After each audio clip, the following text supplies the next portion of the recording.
Ever get that feel? Like your company keeps saying data-driven, but it still feels like decisions are made on gut feelings. Yeah. Today, we're going to try to help you figure that out, like what a truly mature, data-driven approach to product management really looks like. Right. Not just like a trendy label or something. Yeah. We're going deep on this, diving into an excerpt called Mature Data-Driven Approaches in Product Management. Beyond the buzzword. Okay. I think you're ready to figure out how to, like, avoid drowning in data, but still using your intuition. It's a good question. A lot of companies say they're data-driven, but what they do doesn't really match up. Right. They kind of cherry-pick data to back up decisions they already made. It's like they're using data as a shield, not a compass. Yeah.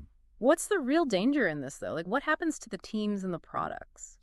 Well, you can waste a lot of resources. Your priorities get messed up. Yeah. Imagine working on features that users don't even care about. Your product just ends up flopping. That's like a nightmare for a product manager. Yeah. So how do we dodge that bullet? How do we make sure we're really using data to make decisions? This source we're looking at, it gives 6 key principles of like real data-driven product management. Okay. And these can be huge for you and your team. Okay. The first one, it's all about asking the right questions. Yeah. Like, don't just collect data for the sake of it. Yeah. Instead of jumping to what can we measure, start with what problem are we trying to solve for the user? So true. It's about user-centric insights, not just internal metrics. Exactly. Like instead of getting lost in vanity metrics like downloads, which can be really misleading, Right. you got to focus on actionable KPIs, things that show how users actually experience the product. Right. Like user retention or time to first key action. Did they do that crucial first step? Exactly. Or even like feature adoption rate, all good stuff. Every single metric should tie back to a strategic goal. If a metric changes, boom, you know what action to take. I like that. That's how your data actually helps your product succeed. It's the second principle, aligning data with your overall strategy. Okay, love it. This next principle, this is where it gets really interesting. Okay. It's not just about what users do, but why they do it. The source talks about mixing quantitative data with qualitative data. It's not enough to know what they're doing. We need to know what's driving those actions, the motivations, frustrations, all that. I'm with you on that. Quantitative data, it's like watching them from afar. Yeah. But qualitative data, from interviews, surveys, that's a conversation. Yeah. Combine those two, and you get a much clearer picture of what's going on. So how do we actually put this into practice? Tight feedback loops. You got to constantly be gathering insights into the user experience, their pain points, all that. Okay. Think in-app surveys, looking at support tickets, even watching user flows to spot those rough patches. So you're constantly getting feedback, making sure you're not stuck on old assumptions. Exactly. You're keeping up with your users as they change. And that brings us to another big principle, democratizing data access. Cool. In a real data-driven culture, data isn't siloed. It's open for everyone. Product, marketing, sales, everyone. Everyone can use it. That shared understanding is huge. It brings teams together, working towards the same goals, all informed by the same data. Absolutely. And a big part of that is experimenting, using it as a learning tool. Data-driven doesn't mean getting it perfect on the first try. Right. It's about constantly learning, iterating. You comfortable with A/B tests or even fake door tests? Oh, yeah. Those are great ways to gather data and fine-tune things. Every product launch is a chance to learn more, to make it better based on real user behavior. Exactly. Failure isn't a setback. It's valuable data. I like that. Now, intuition is still important, but a mature data-driven approach means testing those gut feelings with data. Yep. Use data to back up your assumptions. Prioritize features that actually deliver and find those blind spots. It's not about ditching intuition. It's about sharpening it with data. Right. Now, this source we're looking at, it has a really interesting case study that shows all of this in action. Yeah, it's a perfect example of how companies that think they're data-driven can still fall into that trap of using data just to validate, not explore. Okay. It's a SaaS company. They thought they had it all figured out, dashboards everywhere. Uh-huh. But their retention rates were tanking. Data overload, but no real insight. They were drowning in metrics, but thirsty for knowledge. Yeah. So how did they turn things around? What was the key? Well, their first mistake was using data to back up decisions they already made, Right. instead of letting the data guide them to the right solutions. Okay. Their big breakthrough came when they shifted to hypothesis-driven metrics. They ditched the vanity metrics and focused on actionable KPIs tied to user behavior and engagement. So they finally started listening to what the data was telling them. But just collecting data isn't enough, is it? No, you're right. You have to understand why those numbers are what they are. Right. How did they get past just observing user behavior? They realized they needed to get inside the minds of their users. Okay. So they built in these robust feedback loops, put in-app surveys to get real-time sentiment. Okay. And they started really digging into support tickets, looking for patterns, those recurring pain points. Yeah. They scrutinized user flows to find those critical drop-off points. Think about user flows like the paths users take within your product. You can see where they get stuck, where they give up. This makes me think about how important it is to have a good system for collecting and analyzing user feedback. Absolutely. But how do you make sure everyone in the company is on the same page with all of this? That's where collaboration comes in. This company, they brought everyone together around shared goals tied to improving retention.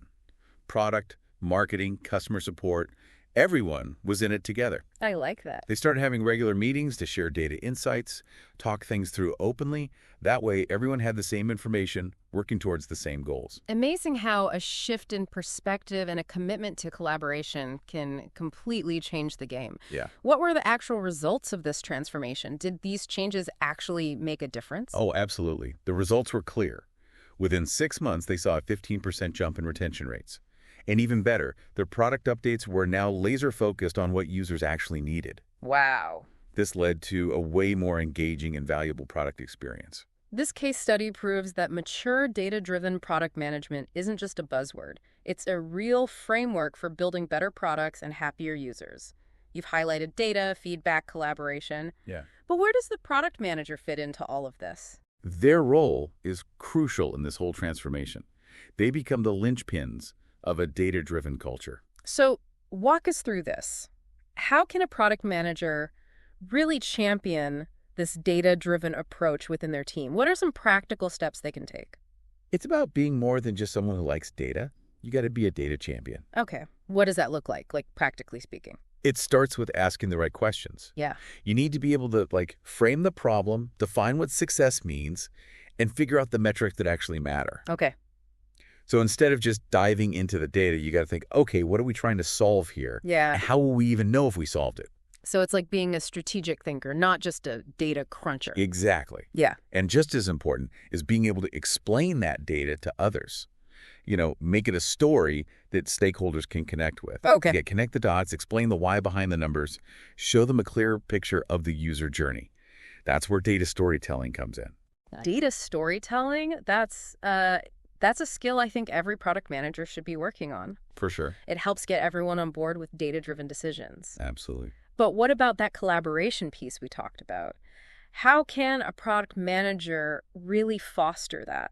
Well, remember, product managers are the ones holding everything together. Right. They got to make sure all the teams are looking at the same data, Yeah. understand the goals, and are working together. Yeah. Maybe that means setting up regular meetings with all the teams, creating dashboards everyone can see, or even providing some training so everyone's comfortable with the data. They're like the conductors of the orchestra, making sure everyone's in sync. Exactly.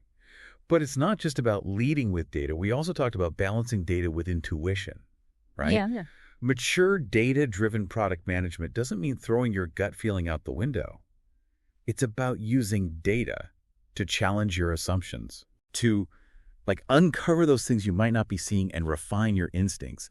It's this back and forth between insights from the data and human intuition. This has been so insightful, this deep dive into mature data-driven product management. Yeah. As we're wrapping up, I want to go back to something the source said that really stuck with me, that we need to move from a culture of validating decisions to a culture of truly exploring. Yeah. It's about embracing what you don't know, being open to being surprised. That's a whole new way of thinking. Instead of just looking for data that backs up what you already believe, Yeah. you use data to challenge those beliefs, find new insights, and explore new things.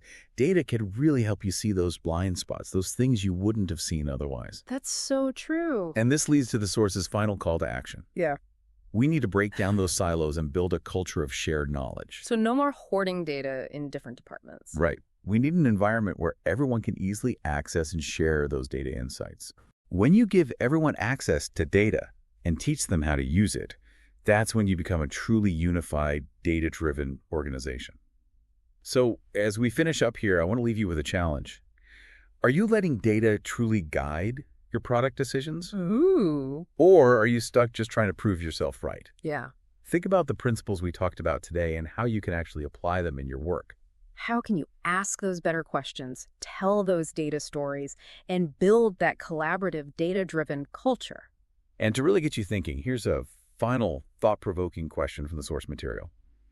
How can you take concrete steps in your own organization to break down those walls and build a more collaborative, data-driven culture?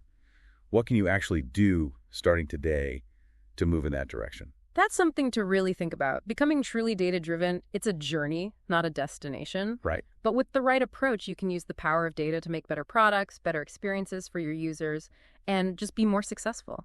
Thanks for joining us on this deep dive into data-driven product management.